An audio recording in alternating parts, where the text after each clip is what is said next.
अस्सलाम वालेकुम नाज़रीन, मैं हूं अरसलान खोकर। आप देख रहे हैं प्रोग्राम तेजी मंदी स्टॉक मार्केट से। बजट आ चुका है, बजट के बाद की सूरत हाल पे कुछ बात करते हैं। लोगों का यह कहना है कि बजट जैसा भी हो, आम आदमी के लिए चीज़ों का सस्ता होना बहुत ज़रूरी है। अशिया ज़रूरिया अगर सस्ती नहीं होती तो बजट आने का हमें क्या फ़ायदा, ये एक बड़ा सवाल है। बड़े सारे एदाद शुमार हमारे पास मौजूद हैं, उस पर बात भी करेंगे। स्टॉक मार्केट की सूरत हाल पर भी बात करेंगे। आज स्टॉक मार्केट गिरावट का शिकार है, 786 पॉइंट्स नेगेटिव हैं स्टॉक मार्केट की। वजह क्या है? अगर बजट अच्छा है और स्टॉक मार्केट ने उसको पॉजिटिव लिया है तो उसके बावजूद जो वहां पर ट्रेडिंग हो रही है वो नेगेटिविटी में क्यों जा रही है? 33,824 पॉइंट्स पर खड़ी है। फिर बजट के बहुत सारे एदाद शुमार हमारे सामने हैं। सिगरेट्स पर टैक्स बढ़ा, सिगार पर टैक्स बढ़ा, बहुत अच्छी बात है।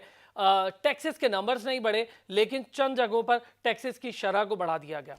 इसका क्या असर पड़ेगा? फिर जो मजमूई कलेक्शन है रेवेन्यू के ज़रिए, टैक्सेशन के ज़रिए, उसको थोड़ा कम किया गया है। वो एक रियलिस्टिक बात है। कोरोना की वबा के बाद आप रेवेन्यू और जो टैक्स कलेक्शन है वो यकीनी तौर पर 4,000 या 5,000 अरब के आसपास जाकर कलेक्ट नहीं कर सकते। उसको 3,900 अरब पर रख दिया गया है। फिर मजमूई तौर पर जो मईशत को नुकसान पहुंचा इस कोरोना वबा की वजह से, मुशीर ख़जाना ये कहते हैं कि वो 3 ट्रिलियन के आसपास है। अब वो किस मद में है? हमारी जीडीपी के जो आदाद शुमार थे वो नेगेटिविटी में आए हैं, लेकिन उसका जो हदफ मुकर्रर किया गया था वो इससे कहीं ज़्यादा था। अब भी 2.1 और 2.6 तक कहा जा रहा है, लेकिन क्या इसको बढ़ाकर नेगेटिविटी को 2.1 पर ले जाने के लिए तमाम तर जो हमारे पास मुहर्रिकात हैं वो मौजूद है भी, या सिर्फ अभी तक ये बातें हुई हैं, बजट में कोई रियलिस्टिक चीज़ नहीं है? इन तमाम तर चीज़ों पर बात करेंगे। हारून अस्करी साहब ने हमें ज्वाइन किया है, साबिक MD Pakistan stock exchange. Fahim Sardar साहब हमारे साथ मौजूद हैं, माहिर मौशियात भी हैं और मैनेजिंग डायरेक्टर टेंजेंट भी हैं, हमारे साथ मौजूद है। साबिक नायब सदर Lahore chamber of commerce and industry जनाब फ़हीमुर रहमान सहगल साहब भी हमारे साथ मौजूद है। हारून साहब, सर अस्सलाम वालेकुम।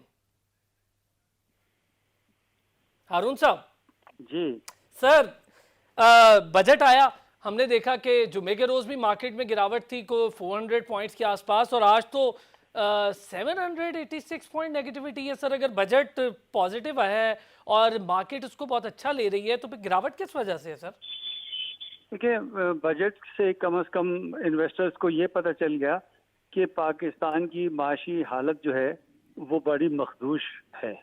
और बजट बेशक कैपिटल मार्केट के हवाले से न्यूट्रल था। इसमें कोई ऐसी बात नहीं आई सिवाय इसके कि सीमेंट की लेवीज को कुछ कम किया है, तो उससे सीमेंट सेक्टर में शायद एक आध कुछ फर्क पड़ता और कंस्ट्रक्शन इंडस्ट्री के अंदर जो सहूलियात दी गई हैं।